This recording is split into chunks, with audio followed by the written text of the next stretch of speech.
दोस्तों, आज के मुख्य समाचार को जानने से पहले अगर आपको भी प्रधानमंत्री मोदी पर पूरा भरोसा और आप भी ऐसा मानते हैं कि 2024 में बनेगी मोदी सरकार, तो वीडियो को कीजिए लाइक और चैनल को सब्सक्राइब करके कमेंट में लिखिए जय हिंद। आईटी हार्डवेयर सेक्टर में आएगी नौकरियों की बहार, 50,000 से ज्यादा लोगों को मिलेगा रोजगार। गाजा से जिस हिस्से में आम लोगों को भेजा, अब इजराइल में वही दागे रॉकेट। फिलिस्तीनी राष्ट्रपति ने बाइडेन से लगाई गुहार। डीप फेक पर सख्त मोदी सरकार, आईटी मंत्री अश्विनी वैष्णव ने सोशल मीडिया कंपनी को चेताया।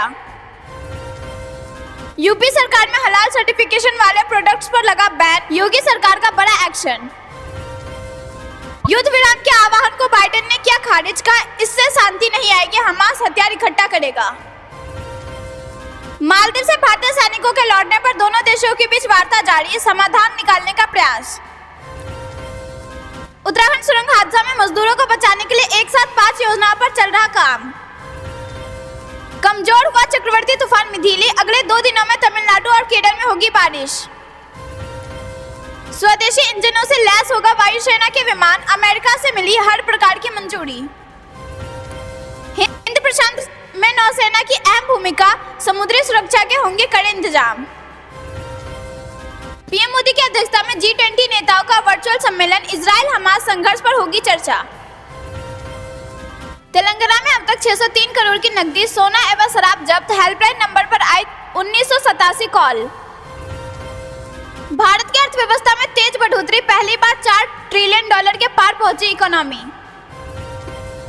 मोहम्मद शमी के गांव को योगी सरकार ने दिया 5 करोड़ रुपए का तोहफा, नक्शा भी तैयार, बस एक काम बाकी। राजस्थान कांग्रेस एक क्रिकेट टीम की तरह जिसके बल्लेबाज हर 5 साल में बदलते हैं, पीएम मोदी का गहलोत पायलट पर तंज।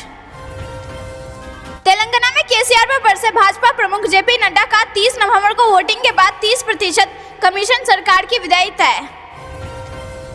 डीप फेक मुद्दे पर मोदी सरकार सख्त, आईटी मंत्री अश्विनी वैष्णव ने दी चेतावनी।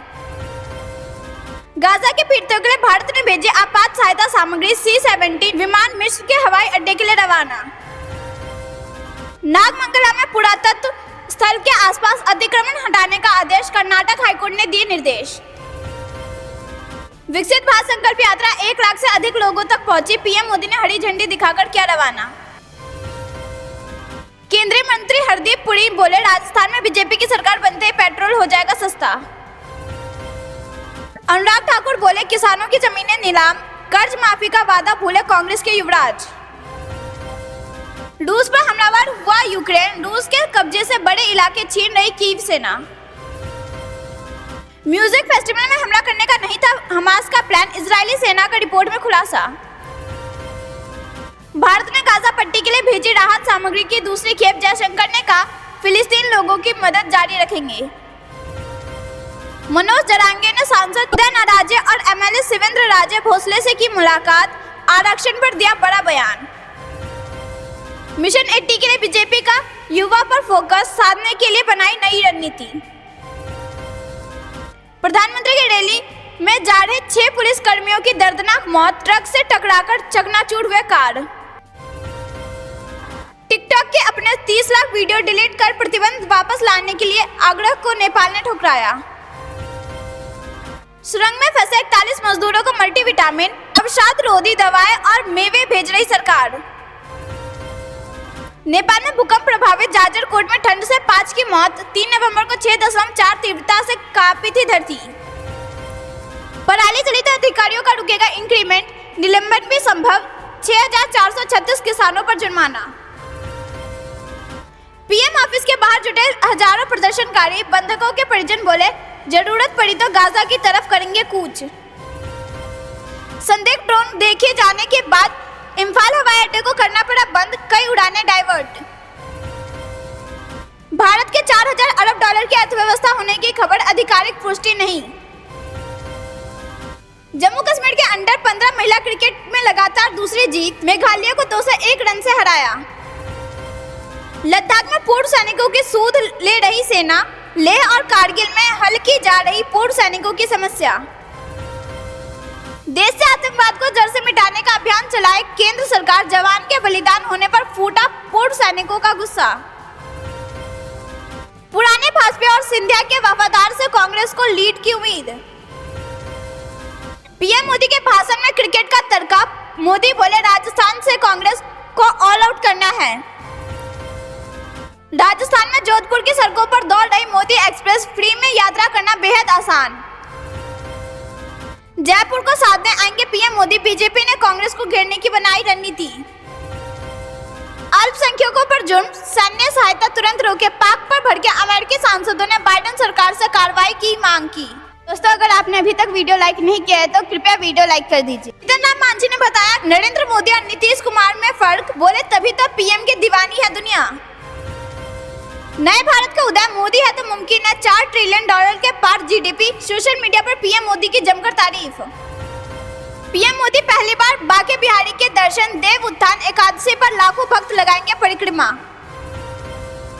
छठ पूजा पर पीएम किसान के लाभार्थियों को मोदी सरकार ने दी डबल खुशी, खाते में आने लगी रुकी किस्तें। सीएम योगी आदित्यनाथ 2.5 घंटे रहकर परखेंगे पीएम के दौरे की तैयारी, बांके बिहारी के दर्शन करेंगे, वाहनों का रूट बदला। हरकत में आई मोदी सरकार, गडकरी खुद घटनास्थल पर पहुंचे, जीवन बचाने के लिए बनाए कई प्लान। प्रधानमंत्री मोदी की 20 को जॉर्डन में आम सभा, सुरक्षा व्यवस्था का रविवार को किया अभ्यास, तैनात रहेंगे 2000 जवान। तारानगर में पीएम मोदी ने ललकारा, बोले राजस्थान की रक्षा के लिए कांग्रेस को हटाना जरूरी। गहलोत पायलट में खींचतान को लेकर मोदी का कटाक्ष, का हाथ तो मिले लेकिन दिल में खटास। बीजेपी की जिला टीमों में 25% चेहरे बदल जाएंगे, लोकसभा चुनाव 2024 के लिए यूपी में समझे भाजपा का गेम प्लान। बीजेपी कार्यकर्ता ने घर घर जाकर मांगे वोट, स्थानीय लोगों को दी विधायक की ओर से कराए गए कार्यों की जानकारी। बीजेपी ने आम आदमी पार्टी सरकार पर लगाई दिल्ली जल बोर्ड में 3,735 करोड़ रुपए की घोटाले का आरोप, सीबीआई ईडी से की जांच की मांग। मुंबई से जौनपुर के लिए चलेगी वंदे भारत ट्रेन, रेल मंत्री अश्विनी वैष्णव ने दिया आश्वासन। एसबीआई से लेकर रेलवे तक मिल रहा है सरकारी नौकरी का मौका, चल रही आवेदन की प्रक्रिया। ये जानते हैं कुछ खबरों को विस्तार से, उससे पहले वीडियो को लाइक करके चैनल को सब्सक्राइब करें और कमेंट में लिखिए जय हिंद। आईटी हार्डवेयर सेक्टर में आएगी नौकरियों की बहार, 50,000 से ज्यादा लोगों को मिलेगा रोजगार। जी हाँ दोस्तों, आईटी हार्डवेयर सेक्टर में जल्द ही नई नौकरियों की बहार आ सकती है। दिग्गज IT hardware Dell, HP, Lenovo, Foxconn आदि जैसी 27 कंपनियों को सरकार के प्रोडक्शन लिंक्ड इनिशिएटिव यानी कि PLI योजना की मंजूरी मिल चुकी है। इलेक्ट्रॉनिक्स और आईटी मंत्री अश्विनी वैष्णव ने इस मामले पर जानकारी देते हुए बताया कि PLI आईटी हार्डवेयर योजना के जरिए कुल 27 कंपनियों को अपने टुडे में छपी रिपोर्ट के मुताबिक अश्विनी वैष्णव ने यह भी बताया कि PLI स्कीम के तहत मंजूरी मिलने के बाद करीब 95% कंपनियां पहले दिन से ही प्रोडक्शन शुरू करने जा रही है। ऐसे में 23 कंपनियां इस काम को जल्द से जल्द कर देंगी। वहीं बाकी बची 4 कंपनियां अगले 90 दिनों में स्कीम के तहत प्रोडक्शन शुरू कर देंगी। आईटी मंत्री अश्विनी वैष्णव ने यह भी उम्मीद जताई है कि आईटी हार्डवेयर योजना के जरिए यह 27 कंपनियां आईटी हार्डवेयर 3,000 करोड़ रुपए से कुल 50,000 लोगों को सीधे तौर पर रोजगार मिलेगा। वहीं कुल 1.50 लाख लोगों को अप्रत्यक्ष तरीके से रोजगार मिलने की उम्मीद है। आईटी हार्डवेयर योजना के तहत जिन कंपनियों को अप्रूवल मिला है उसमें डेल, फॉक्सकॉन, लेनोवो, सोजो, विवीडीएन, सिरमा, भगवती, पैगेट, सोजो, न्योल जैसी कंपनियां शामिल है। ध्यान देने वाली बात यह है कि देश में आईटी हार्डवेयर के निर्माण को प्रोत्साहित करने के लिए सरकार ने प्रोडक्शन लिंक्ड इनिशिएटिव स्कीम 2.0 को शुरू किया है। इसके जरिए सरकार 17,000 करोड़ रुपए खर्च करेगी, जिससे देश में आईटी हार्डवेयर के निर्माण को प्रोत्साहन मिले और इससे क्षेत्रों में नई नौकरियों का सृजन हो। रुक करते हैं अगली बड़ी खबर की तरफ। गाजा से जिस हिस्से में आम लोगों को भेजा, अब इजराइल ने वही दागे रॉकेट, फिलिस्तीनी राष्ट्रपति ने बाइडेन से लगाई गुहार। जी हाँ दोस्तों, गाजा पट्टी के दक्षिणी हिस्से में हवाई हमलों के दौरान उन दर्जनों फिलिस्तीनी नागरिकों की मौत हो गई है जो 2 स्कूलों में शरण हुए थे। इजराइल ने रविवार को दक्षिणी गाजा में हमास आतंकवादियों के खिलाफ अपने अभियान को और आक्रामक कर दिया है। इजराइल ने शनिवार को फिर से दक्षिणी गाजा के कुछ हिस्सों में रह रहे लोगों को वहां से तुरंत निकालने को कहा था। इजराइल उत्तरी हिस्से को अपने कब्जे में करने के बाद अब दक्षिण के तटीय क्षेत्र के पर भी हमले की तैयारी कर रहा है। ग्राउंड ऑपरेशन के लिए इजराइल का मुख्य फोकस गाजा में स्थित अल शिफा अस्पताल पर है। विश्व स्वास्थ्य संगठन यानी कि WHO के नेतृत्व में एक टीम ने शनिवार को अल शिफा का दौरा किया और इसे गोलीबारी और डेथ जोन वाला क्षेत्र करार दिया। WHO ने कहा कि वह वहां बचे हुए मरीजों और कर्मचारियों को तत्काल निकालने की योजना बना रहा है। फिलिस्तीनी शरणार्थियों के लिए संयुक्त राष्ट्र सहायता संगठन UNRWA के कमिश्नर जनरल फिलिप लजारिन ने सोशल मीडिया प्लेटफॉर्म एक्स पर कहा कि इजराइल ने 2 एजेंसी स्कूलों पर बमबारी की है। उन्होंने कहा उनमें से 4,000 से अधिक नागरिकों को शरण दी गई थी, जिसमें बच्चों समेत दर्जनों लोगों को मारे जाने की सूचना है। दूसरी बार 24 घंटे से भी कम समय में हमास अधिकारियों के एक प्रवक्ता ने कहा कि स्कूल में 200 लोग मारे या घायल हुए। इजराइल की सेना ने कोई बयान नहीं दिया है। 7 अक्टूबर को इजराइल में हमले के बाद इजराइल ने हमास को खत्म करने की कसम खाई थी, जिसके लड़ाकों ने 1200 लोगों की हत्या कर दी थी और 240 लोगों को बंधक बना लिया था। हमास शासित गाजा पट्टी में अधिकारियों ने बताया कि मरने वालों की संख्या बढ़ाकर 12,300 हो गई है, जिसमें 5,000 बच्चे शामिल हैं। फिलिस्तीन के राष्ट्रपति मोहम्मद अब्बास ने शनिवार को अमेरिकी राष्ट्रपति जो बाइडेन से गाजा में इजरायली ऑपरेशन को रोकने के लिए हस्तक्षेप करने की अपील की। फिलिस्तीनी टीवी द्वारा प्रसारित एक संबोधन में अब्बास ने कहा, गाजा के 2 स्कूलों में सैकड़ों जबरन विस्थापित लोगों को मार दिया गया और वैश्विक नेता हमारे लोगों के खिलाफ इस आक्रामकता और नरसंहार को रोकने की जिम्मेदारी ले।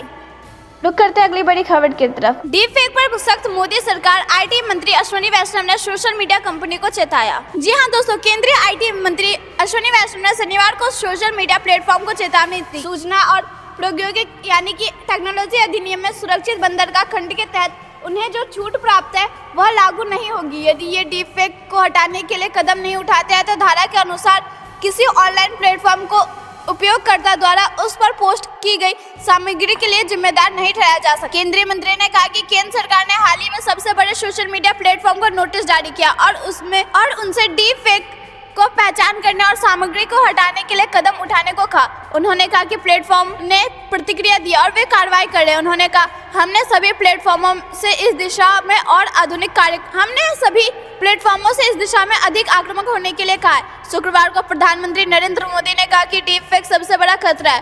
भारतीय सिस्टम इस समय सामना कर रहा है और इसमें समाज में अराजकता पैदा करने की क्षमता है। अश्विनी वैष्णव ने कहा कि सरकार ने हाल ही में डीप फेक मुद्दे पर कंपनियों को नोटिस जारी किया था और प्लेटफॉर्मों ने भी जवाब दिया था। उन्होंने कहा कि लेकिन कंपनियों को ऐसी सामग्री पर कार्रवाई करने में अधिक आक्रामक होना चाहिए। अश्विनी वैष्णव ने संवाददाताओं से कहा कि वे कदम उठा रहे हैं, लेकिन हमें लगता है कि कई और कदम उठाने होंगे और हम बहुत जल्द, शायद अगले 3-4 दिनों में सभी मंचों की एक बैठक करने जा रहे हैं। इस पर विचार मंथन के लिए बुलाएंगे और सुनिश्चित करेंगे कि मंच इसे रोकने के लिए पर्याप्त प्रयास करे और अपने तंत्र को साफ करे। यह पूछे जाने पर क्या बैठक के लिए मेटा और गूगल जैसी बड़े मंचों को बुलाया जाएगा, मंत्री ने जवाब दिया। हाल ही में काजोल, कैटरीना कैफ और रश्मिका मंदाना समेत कई बॉलीवुड डीप फेक वीडियो का शिकार बने हैं। डीप फेक तकनीक उपयोगकर्ताओं को मशीन लर्निंग और कृत्रिम बुद्धिमत्ता का उपयोग करके किसी छवि या वीडियो को संशोधित करने की अनुमति देती है। यह तकनीक वीडियो या ऑडियो रिकॉर्डिंग में किसी व्यक्ति की उपस्थिति और आवाज में हेरफेर कर सकती है, जिससे प्रमाणिक और हेरफेर की गई सामग्री के बीच अंतर चुनौतीपूर्ण हो जाता है। दोस्तों, अगर आपने अभी तक वीडियो लाइक नहीं किया है तो कृपया वीडियो लाइक कर दीजिए। रुक करते हैं अगली बड़ी खबर की तरफ। यूपी में हलाल सर्टिफिकेशन वाले प्रोडक्ट्स पर लगा बैन, योगी सरकार का बड़ा एक्शन। जी हाँ दोस्तों, अवैध ढंग से हलाल सर्टिफिकेट देने के काले कारोबार को उत्तर प्रदेश में बैन कर दिया गया है। मुख्यमंत्री योगी आदित्यनाथ द्वारा मामले का संज्ञान लेने के बाद शनिवार को प्रतिबंध के बारे में आदेश भी जारी कर दिया गया। आदेश के मुताबिक हलाल प्रमाण खाद्य उत्पादों के निर्माण, भंडारण, वितरण एवं विक्रय पर तत्काल प्रभाव से प्रतिबंध लगाया जाता है। हलाल प्रमाणीकरण युक्त औषधि, चिकित्सा युक्ति एवं प्रसाधन सामग्री को विनिर्माण, भंडारण, वितरण प्रदेश राज्य में करते हुए पाए जाने पर संबंधित व्यक्ति या फर्म के विरोध कठोर विधिक कार्रवाई की जाएगी। हालांकि निर्यात हेतु विनिर्मित उत्पाद प्रतिबंध की सीमा में नहीं आएंगे। इस पे दवाइयों, चिकित्सा युक्तियों एवं प्रसाधन सामग्रियों के उत्पाद के पैकिंग, लेबलिंग पर हलाल पत्र का भी अंकन किए जाने की सूचना मिली। औषधियों, चिकित्सा युक्तियों एवं प्रसाधन सामग्रियों से संबंधित सरकार के नियमों में हलाल प्रमाणीकरण का अंकन उत्पादों के लेवल पर किए जाने का कोई प्रावधान नहीं है और न ही औषधि एवं प्रसाधन सामग्री अधिनियम 1940 एवं नियमों से हलाल प्रमाणीकरण किए जाने का कोई प्रावधान है। ऐसी स्थिति में यदि किसी औषधि, चिकित्सा युक्ति या प्रसाधन सामग्री के लेवल पर हलाल प्रमाणीकरण से संबंधित किसी भी तथ्य का प्रत्यक्ष अथवा परोक्ष रूप से अंकन किया जाता है तो यह अंतर्गत मिथ्या छाप है, जो कि एक दंडनीय अपराध है। इसी प्रकार खाद्य पदार्थों के संबंध में लागू अधिनियम के अनुसार खाद्य पदार्थों के लिए शीर्षक संस्था भारतीय खाद्य सुरक्षा एवं मानक प्राधिकरण को खाद्य पदार्थों को मानक का निर्धारण करने का अधिकार किया गया है, के आधार पर खाद्य पदार्थों को गुणवत्ता सुनिश्चित की जाती है, जबकि हलाल प्रमाणन एक समांतर व्यवस्था है जो खाद्य पदार्थों की गुणवत्ता के विषय में भ्रम की स्थिति उत्पन्न करता है एवं सरकार के नियमों का उल्लंघन करता है। रुक करते हैं अगली बड़ी खबर की तरफ। युद्ध विराम के आह्वान को बाइडेन ने किया खारिज, का इससे शांति नहीं आएगी, हमास हथियार इकट्ठा करेगा। जी हाँ दोस्तों, इजराइल हमास के बीच पिछले 1 महीने से भी अधिक समय से युद्ध जारी है, जिसमें 11,000 से अधिक लोगों की मौत हो चुकी है। इसके बीच अमेरिका के राष्ट्रपति जो बाइडेन ने बड़ा बयान दिया है। मीडिया रिपोर्ट के अनुसार बाइडेन ने गाजा में युद्ध विराम के आह्वान को खारिज कर दिया। उन्होंने कहा कि इससे क्षेत्र में शांति नहीं आएगी। आपको बता दें कि इससे पहले बाइडेन के प्रमुख सलाहकार ने कहा कि युद्ध में आराम तभी दिया जा सकता है जब हमास सभी बंधकों को रिहा कर दे। अमेरिकी मीडिया ने शनिवार को बाइडेन का लेख छापा है, जिसमें उन्होंने कहा कि जब तक हमास अपनी विनाश की विचारधारा पर कायम है तब तक युद्ध विराम से शांति नहीं हो सकती। हमास के आतंकियों के लिए युद्ध विराम शांति का समय नहीं है। विराम के दौरान आतंकी अपने रॉकेट, लड़ाकू विमान, हथियारों और गोले बारूद के भंडारों को भरेंगे। भंडार भरते ही आतंकी दोबारा हमले और निर्दोषों की हत्या कर देंगे। हमारा लक्ष्य सिर्फ युद्ध को रोकना नहीं है, हमें यह युद्ध हमेशा के लिए खत्म करना है। हमारा प्रयास जड़ को खत्म करना है। गाजा में कुछ मजबूत होना चाहिए जिससे पूरे मध्य पूर्व में इतिहास ना दोहराया जा सके। लेख में बाइडेन ने इजरायली सरकार से आह्वान किया कि वह मानवीय पहलुओं और कानूनों का समर्थन करे, नागरिकों के जीवन को कम नुकसान पहुंचाए। बाइडेन ने कहा कि 2 राज्य विवाद को सिर्फ एक ही समाधान है, फिलिस्तीनी प्राधिकरण का ही शासन है। हम शांति के लिए प्रयास कर रहे हैं। हम गाजा और वेस्ट बैंक में एक ही शासन चाहते हैं, जो एक पुनर्जीवित फिलिस्तीनी प्राधिकरण के तहत ही दोनों क्षेत्र के एकजुट किया जा सकता है। पुनर्जीवित फिलिस्तीनी प्राधिकरण के तहत ही क्षेत्र में शांति स्थापित की जा सकती है। बाइडेन ने कहा कि मैं इजराइल के नेताओं से हमें ऐसा कहता हूं कि फिलिस्तीन में जारी चरमपंथी और कट्टरपंथी हिंसा रुकनी चाहिए। हिंसा को समर्थन करने वालों का जवाबदेह होना पड़ेगा। अमेरिका भी उन कट्टरपंथी और चरमपंथियों के बीजाओं पर वेस्ट बैंक पर हमला करता है।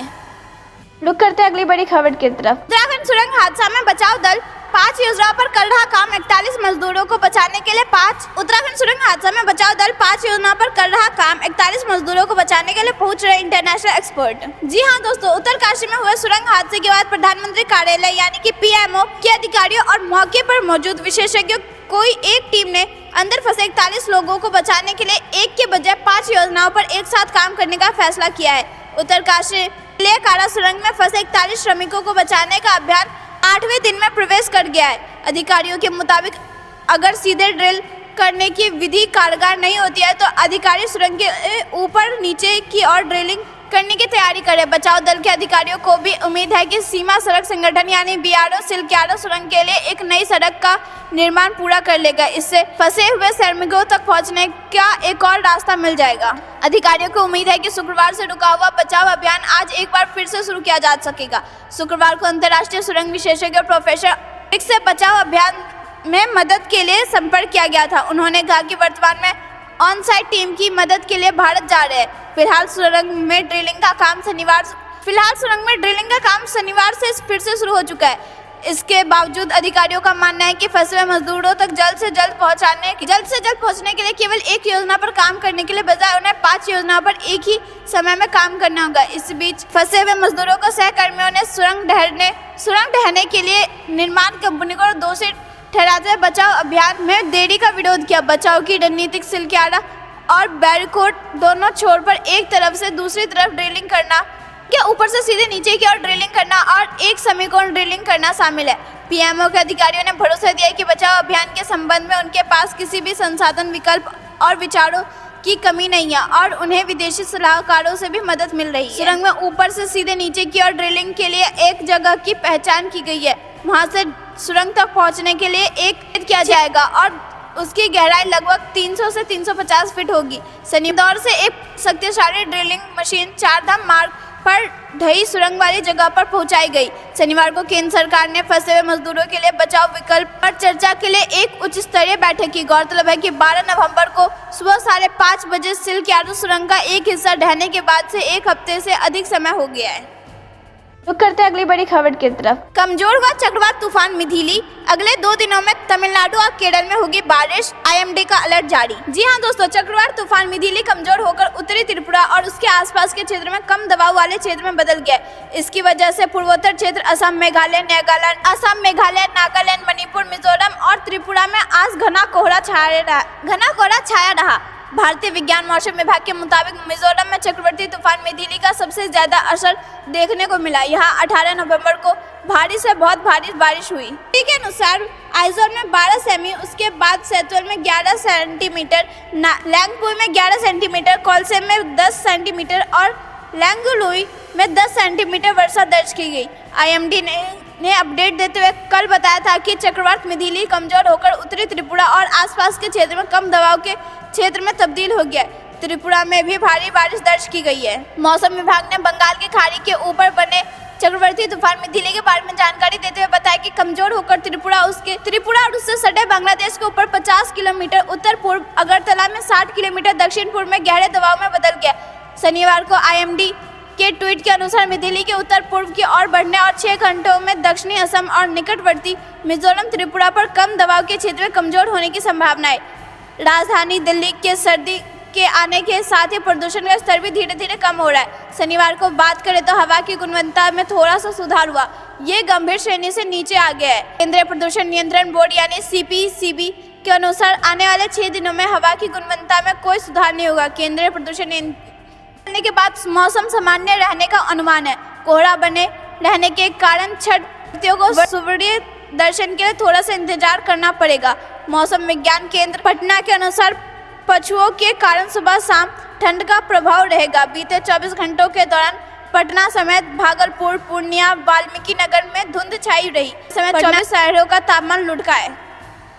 रुक करते हैं अगली बड़ी खबर की तरफ। मालदीव से भारतीय सैनिकों के पास लौटने पर दोनों देशों के बीच वार्ता जारी, समाधान निकालने का प्रयास। जी हां दोस्तों, मालदीव के राष्ट्रपति मोहम्मद मुइज़ के शपथ के बाद ही उनके कार्यालय ने आधिकारिक तौर पर घोषणा की कि सरकार ने भारत से देश अपनी सैन्य मौजूदगी वापस लेने के लिए कहा। घोषणा में कहा गया कि राष्ट्रपति मुइज़ ने भारत के केंद्रीय मंत्री किरण रिजिजू से मुलाकात की। इस दौरान उन्होंने मंत्री रिजिजू से सैन्य मौजूदगी को हटाने के लिए अनुरोध किया है। इसी बीच विदेश मंत्रालय के सूत्रों का माने तो दोनों देशों की सरकारों के बीच इस मुद्दे के समाधान पर भी चर्चा की जा रही है। सूत्रों की माने तो मालदीव के राष्ट्रपति और भारत के केंद्रीय मंत्री किरण रिजिजू के बीच चर्चा में चिकित्सा निकासी, नशीले दवाओं की तस्करी समेत भारतीय सैन्य जवानों का मुद्दा उठाया गया। आपको बता दें कि भारत के लगभग 70 जवान मालदीव में तैनात है। रडार और निगरानी विमान के लिए ये जवान मालदीव में तैनात है। राष्ट्रपति चुनाव में मुइज़ मालदीव से विदेशी सैनिकों की वापसी का वादा किया था। राष्ट्रपति की शपथ लेने के बाद मुइज़ ने अपने पहले भाषण में यह बात दोहराते हुए कहा, मालदीव में किसी भी देश के सैन्य कर्मी नहीं होंगे। राष्ट्रपति मुइज़ ने कहा, जब हमारी सुरक्षा की बात आती है तो मैं एक रेखा खींचूंगा। मालदीव अन्य देशों की रेखाओं का भी सम्मान करेगा। आपको बता दें कि नवनिर्वाचित राष्ट्रपति मुइज़ को चीन के समर्थक के तौर पर देखा जाता है। सूत्रों के अनुसार राष्ट्रपति मुइज़ ने मालदीव के नागरिकों की चिकित्सा में तैनात भारतीय हेलीकॉप्टरों और विमान के योगदान की दोनों देशों की भी सहमति हुई कि दोनों सरकार इसके जरिए निरंतर सहयोग के लिए व्यवहारिक समाधानों पर चर्चा करेंगी। दोस्तों, ये थी दिन भर की सारी जरूरी और बड़ी खबर। अंत तक बने रहने के लिए बहुत बहुत धन्यवाद। जाने से पहले वीडियो को लाइक और चैनल को सब्सक्राइब करके बेल आइकन दबाइए और कमेंट में लिखिए जय हिंद।